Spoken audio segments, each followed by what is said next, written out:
This time last year, I was so overwhelmed and stressed out, and it was just like, will I ever finish? And yes, you actually will. I want you to take a second to write down, what are you most scared of? I started my journey here at Florida State, and I made a bunch of bad decisions, shocker, and I dropped out. So I came back to get my specialist degree, and I'm so proud. I finished that, and I had to keep going because, like, there's a lot to make up for. So I did it. Yay. Let's move on. Some of you did this poster recently. Did anybody do the poster that's in here right now? In that room over there? Yes, good job. That, to me, was really hard. So you got that done. My poster looked like this. You will take this when you are doing your prelim. Has anybody done the prelim part yet in this room? Okay. So you hang on to that and you fine tune it, and that's great, but a lot of it changes. But this is very key. And I had to get some help with it because it's hard to make all the stuff fit in those little boxes to make it make sense. Did anyone else have trouble with that part? It does get better and it does start to make sense at the end, but at the beginning, no, not at all. It is crazy. So I did a case study and I wanted to do a study. Let's see what's wrong with the kids. I'm the dean of discipline at a Title I middle school. There's a lot of stuff wrong with the kids and they cannot help it. So I wanted to, and with me too, like there's a lot wrong with me, but wrong as in like childhood trauma. So I wanted to study what was making them go crazy in my office. And I had a lot of red tape to get through. So I didn't get a chance to sit down and say, okay, what happened? Tell me about your life story. What I ended up doing was changing my entire focus, and that was okay. A little stressful at first when you change your focus, but I had to change it to, okay, what are the effective educators doing to get through and accommodate these kids or help these kids? We're in the education field and we actually do really want to make a difference. That's why you're here. And I think that binds us together in a very powerful way. So I had to change my lens, my view, my scope. This is something that I wrote at the beginning. So recommendation for you as you are beginning this long writing process. I think I was at 83 pages pretty quickly. I went back and I wanted to do, okay, remind myself, why did I do this? But what is your why? Hang on to your why because you're going to need it to get you through some of this. But my why was I just wanted to know what was really going on. And so that's what's so cool about the doctorate program is we get to take that time and learn how to become critical thinkers and critical researchers and ask those important questions that might one day actually influence and impact policy. Like you might be up here in Tallahassee for something different. You might be helping make laws and make changes that help those babies that are little right now, but are going to be growing up and going through your system. So don't forget the why.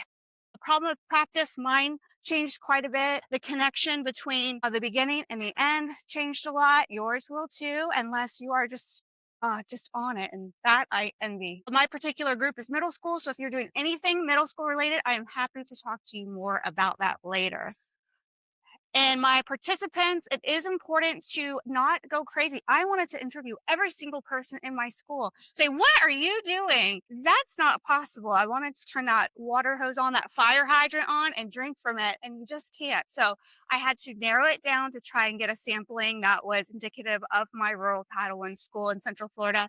So I ended up picking 6 effective educators, and like y'all said, a lot of people went in and out. I had different principals, different superintendents. The bottom line was I just had to figure out what was going on and make sense of what are these teachers telling me. The coding part, I didn't like it either. And I come from a background, I worked in sales and data analysis at Florida's Natural Growers before switching to education. And the coding, it ate my lunch. So I used a lot of actually ChatGPT, not in the bad, scary way that you are used to at school, but I used it to like, what is this telling me? What is this transcript saying to me? And do you see a pattern, smart ChatGPT, that you can help me discover? And that did help with some of the patterns in the coding. And I did use the program they wanted me to. Our demographics, I looked at discipline, the academics, but those are really important data points to sift through. So if you can access, we've used Focus. I'm not sure if that's universal, but pulling the data and understanding what is it telling you. So where is this data presenting itself? What is it presenting? And how do you take a closer look at it? And some really interesting things emerged, and I was able to share that with my superintendent and my school system and my principals. Methodology, all of those familiar words to you, the coding, the triangulation, The Cresswell and Cresswell book to me was super helpful. Also, I saw you had Saldana a lot. Yes, very, very helpful. Keep those books. Don't give them to your friend. Don't lose them or throw them away yet. I use the framework, just throwing it out there if it's relevant to you, Maslow's hierarchy of needs, and then some different like psychological motivating factors. And I also took some of the business world. I kept thinking back to Malcolm Gladwell's Talking to Strangers or different like business mindset books. And I kept trying to put my business world into my education world. And it did sort of fit, but it was also like it kept pulling me different directions and I had to stay focused. And I have trouble with that sometimes. These are tools that helped me. And if you want to peek on the other side of the paper, I wrote them down for you. Speechify. If you don't want to sit and read for hours and hours and hours, and my morning was 4 a.m., 1 hour of schoolwork before getting ready and getting the kids to work, and then 5 hours on Saturday, 5 hours on Sunday to get through the program, and that was a light day. Lots and lots and lots of time with school. But Speechify, you can load up a document and it can read it to you. And if you are just a super thinker, you can turn it on like ×3 and it'll read it really, really speedy to you and you can get through that stuff. Google Notebook, Excel, I had a lesson from one of my super techie friends and he showed me how to load all of the documents together to make a little bit of sense with it. Very helpful. And then ChatGPT, with caution, don't let it lose your voice. Your voice is so important, but it does help you sift through those transcripts and help you get at least a foothold on coding.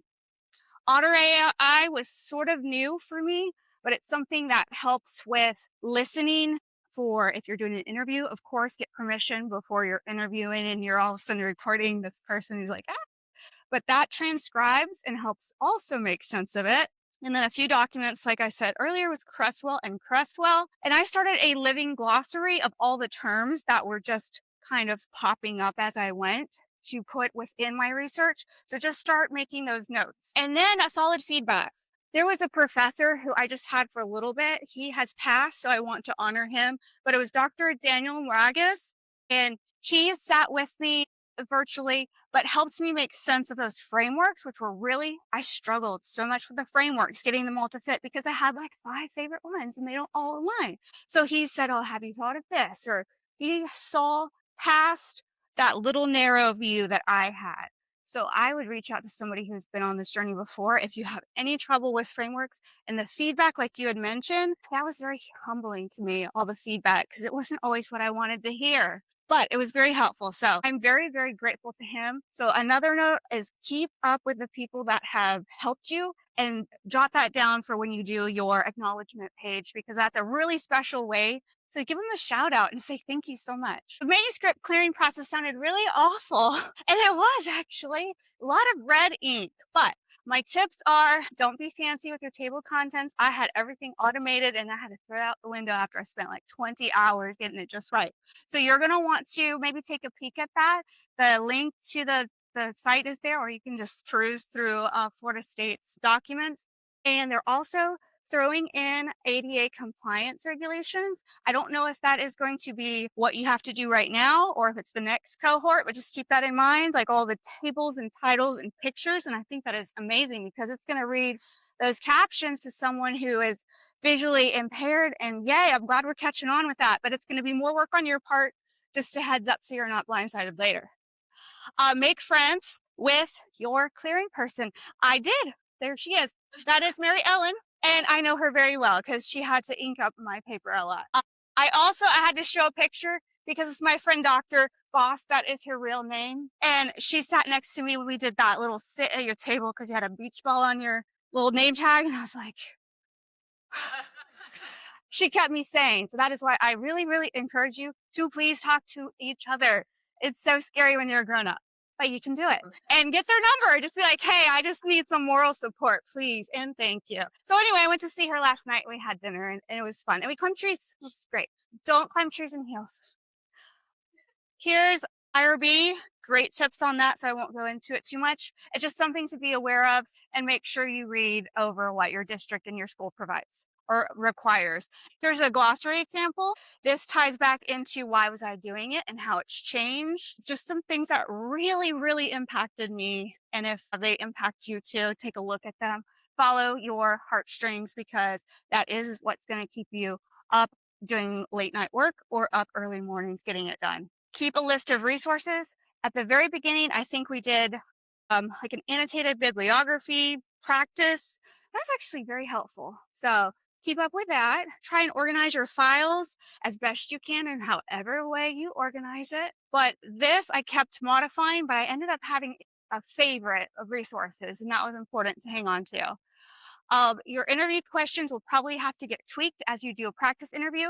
What I ended up doing was a practice interview, and I started spawned a podcast with it, but it was really good practice to get to what a question sounds like and comes out differently than on paper. It's like, oh, that did not sound right, or I did not want that result. So it's really helpful to do a practice with your kid, your friend, your spouse, of doing an interview. If you're doing observations, also be up for tweaking that, because there's some things that as you're typing in your notes to yourself, you might have been like, I don't even know what was going on during this time. So it's good to have lots of margin rooms for extra notes, but try and capture all the data as much as possible in that one sitting. I was going to do 2 separate interviews, and it ended up being just like yours, where it ended up being like the first part and the second part all in one. It was just a long time with that teacher, educator, whoever. And it also is helpful with their time and the constraints. This is an example of what I actually posted in my acknowledgments. So just reminding yourself, who are the people? Why did they help you? I put in major professors or people who really did stick it out with me. So keep those notes, keep it for when you go to publish it, because that email, when it says ProQuest has published your work, it was so exciting to be a primary source. I never really thought I'd ever be one. It sounds so nerdy, and I'm one. Yay. A couple other things to leave with you, and I'm not religious, but this is a good one. Prayer before the prayer, just about forgiveness and understanding, compassion and empathy. I have lost my temper quite a bit with my family, my loved ones, doing this process, because you get super stressed out sometimes. So just keeping in mind, like, why are we here again? It's relationships are really important. Don't burn those bridges, and hold on to some things that keep you going. I threw it up there because it's sort of streamlined with my research and why I was doing my research. But here are some of my very favorite resources that I infused into my research in some haphazard way. It did make sense when I did have them in. The book, What Happened to You? That's about childhood trauma. The Deepest Well by Dr. Nadine Burke-Harris, Talking to Strangers, Malcolm Gladwell, Dr. Mattei, Scattered Minds, and then another Malcolm, Revenge of the Tipping Point. All of those ended up showing up in my research in some form or fashion. And that's the same dot code. I also have this dot bracelet. If you want to connect or need information, you can come get your phone and tap your phone on my bracelet. I tried that out because I was going to order business cards, like old-fashioned ones, and you don't need them anymore. So that's mine. You are, wait, not free to go yet. Write down what you're most excited about if you haven't already. And it could even just be being published or being doctor or whatever. It can be just, it could be really deep or really superficial. Share it with the person next to you, and then you're free to go.